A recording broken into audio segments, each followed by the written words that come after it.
checking into the EV sector. It's been a while since I've done a video on the electric vehicles and lithium sector.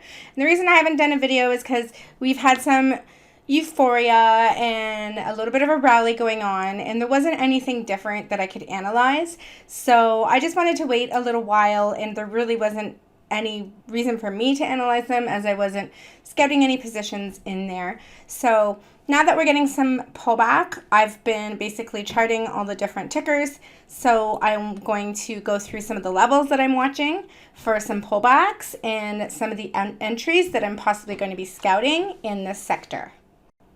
LI, now this one has my interest. I had basically done a video, my last video, about this solid support and looking for this big move which we got. So I've been playing LI all the way from here and then in this move as well. But when we hit somewhere around here is when I just basically stopped, and I have been waiting for a little bit of pullback here. So I have charted this one for a while, and this is the levels that I had been watching, and we are getting pretty close to that first level there, and I really like that first level. I've been showing this level quite a bit in the Discord server, and this will be the first level that I'm watching, and I really like that level because it lines up with some key support that we have there, plus the fibs 3.82 level. I'm just going to turn off my drawing, plus you can see the SMA 50 is right around there. It's just, there's so many things working together on that one level. We've got some key support. Everything about that number right there, 29.52, is the first one that I am watching. So what I want to see happen, though, is I'm not immediately going to start buying at 29.52. I want to see some support start to build around that area, and especially given the fact that the earnings are coming. So there's going to be a possibility that we're going to have some type of dump for earnings.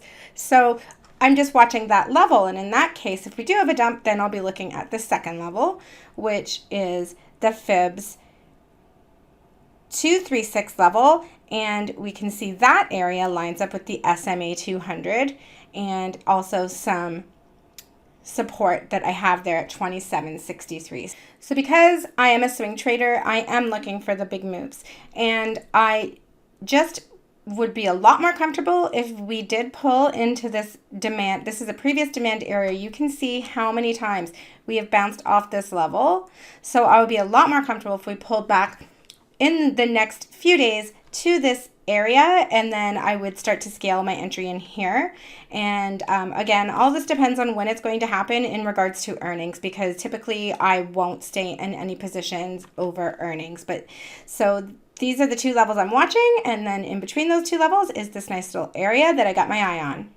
NIO, here are the two areas that I am watching for some retracement. We just had earnings, it's after hours, so it looks like in the after hours we have, so I'm going to just get rid of the fibs here, but I just wanted to explain that I use the fibs to measure the pullback, and then I try to find levels that fibs will align with that have support, as well as EMAs. Well, the EMAs are the support, but also I want to see price action support. So these are the two good levels that I like in this area that I've been watching, and if we look after hours, we can see that we've broken that first level, but it's after hours. So when things happen after hours, it's not really considered breaking any support, because there's very little volume after hours and things are moving differently. So we can't really use this to judge, but we do have higher volume right now after hours than we typically have. So looking after hours, we can keep it in mind, but I don't use it to look if we've broken resistance or support or anything like that, but it is clues. If we break it after hours, then it's something that I will be looking at us to do again at some point in the near future. And so you can see that we are starting to come back up again and try to break that top level. So these are the two levels I'm watching, and we're getting oversold here. Well, we were, but now we're bouncing already. So we'll see what happens if there is an opportunity here tomorrow, and hoping that there is, because we've come back down to a level to where it has my interest. So these are the two areas I'm watching, and you can see we've got a nice SMA 50 area right there with that support, and this aligns with this whole nice demand area. Really like that level. If I can get it around the 38 area, I'll be looking at NIO tomorrow. Looking at Tesla, these are the two levels which I had plotted. Now I could look at this 236 fibs, but the reason why I've gone lower than that is because beyond that 236 fibs, we have a gap right here to fill. So I wouldn't be entering this chart personally because of, well, we ran so hard, so high, so fast, and we left gaps in the charts. And the gap's really not the only reason why I wouldn't play Tesla or a ticker that looked like this. I prefer to play sort of down on the lower end of where I know that we have room to go higher. I like to see levels on the chart. I like to see things that I can work with technical analysis. So on a chart like this is really for day traders. This is really for somebody who's going to come in, follow momentum, and then take their profit and leave. Whereas I have longer positions. I'm a swing trader, so this is not something that I personally would be interested in. FCEL, so I've been in and out of this one from all the way down here. I like to buy the dips and sell the rips on this one. So I have not had an opportunity to get back in here as we just bounced off this EMA very quickly with a gap up, and we haven't really pulled back much here. So I would like to see more of a pullback here before I'm interested in it, and these are the two areas that I've found. One of the things that are jumping out at me here is a couple of different gaps because, well, this one might not classify as a gap since there was trading right before it. And then we have one right here. So this 806 area, I would be a lot more comfortable if we could pull back to that area, but I'm not sure if we are going to see that. If euphoria does continue to rage in this sector, then we could see unrealistic moves, and then we might not see any of these pullbacks, but then I just won't be interested in them because I just don't play. I don't want to buy something near the top. So I like to buy it near the bottom and get the big move. Well, it doesn't have to be the bottom. It just has to be somewhere where I have levels that I can watch. And I actually do like it when we're in an uptrend, which we are here. But I just want to see some pullback here. And these are the two areas that I'm going to be looking at. And definitely would like this 806 area so that we can fill this gap. BLNK is a similar chart. We had a similar gap up, and I have similar areas for a pullback, but we had a very big move here, and we've already had big pullback off that move, but we need the pullback to continue and probably to get into this gap area. And this gap lines right up with this SMA 100 and this EMA. Again, we have more earnings coming up here November 11th, so I'm not going to be jumping into anything too soon here, but these are just levels that I'm watching, and they're both looking pretty good to me. And then this will probably be something that I'm going to be playing after the earnings. CHPT. Now, this one, I was in a position down here right after this gap, and I was always uncomfortable because of this gap, but I still held this position, just watched it closely, and it was a really nice run.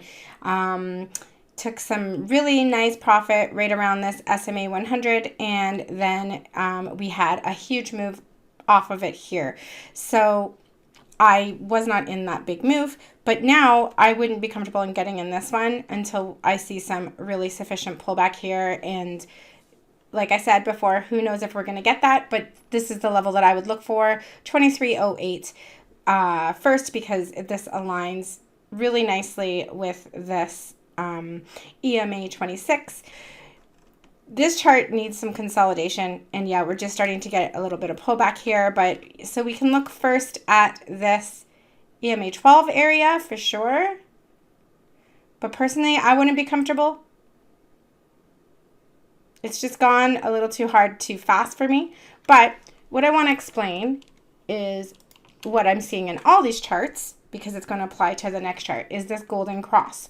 So in a lot of these charts, we've had this golden cross where we have an moving average from a lower time frame crossing above moving average from a higher time frame. So this is the EMA 12 crossing above the SMA 100, which starts to cross below. And so you can see right here, we have a big move off of that. And if we go back to BLNK, same thing, right where we have this golden cross, big move. Okay, yeah, we're pulling back hard off of both these big moves, but we have those big moves. And so that brings us to the next ticker. This one actually has the most interest for me right now because I like to get the big move, and because we haven't had a huge move here yet.